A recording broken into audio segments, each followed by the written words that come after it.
Several years ago, as the fourth industrial revolution began to become more interesting to governments and to companies, we started seeing more and more questions about policy and regulation as well.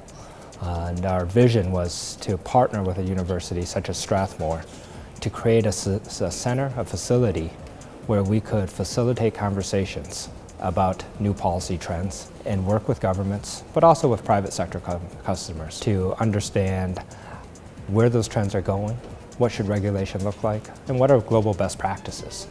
And the whole idea of this is to create a platform and a space where people can have honest, meaningful, and transformative conversations that then can be useful in engaging with governments and other stakeholders to actually create the appropriate policy environment on the ground that has the potential to transform lives. There's great partners with Strathmore, but also with Dalberg. We've had much interest and support from the government as well here in Kenya.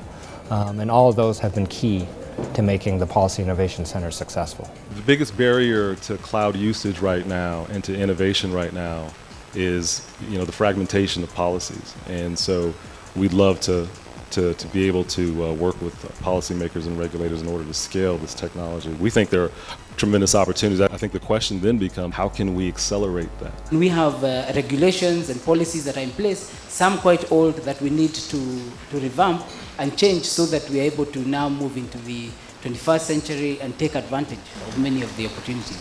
The target market for the Policy Innovation Center, I think, is anybody with great ideas and a capacity to express them. The future of our country lies in the hands of technology and innovation. I am grateful both to our Ministry of ICT, the US Chamber of Commerce, Microsoft, Strathmore Law School, and Dalberg for facilitating this important discussion. I particularly appreciated the President's comments today around how the center can help drive a conversation that is focused on helping Kenya, but also the broader continent, figure out how we can leapfrog legacy IT infrastructure and really jump into the fourth industrial revolution. We recognize the importance of ICT e-commerce, and we recognize that today in Kenya, we believe it is the new dawn. We happen to be in Kenya now in Strathmore. Nothing stops us from taking all the other components apart from the physical requirement to go to a different county in Kenya, to a different country in Africa, or any other part of the world to speak about the same topic. Idea is the more we talk to users, the more we talk to stakeholders, the richer the policy is going to be. Today's event is a great example of how the public and private sectors can partner to find common ground on win-win policies. The World Economic Forum talked very recently about the fourth industrial revolution, and in particular how and what it means for Africa in the Africa Rising narrative.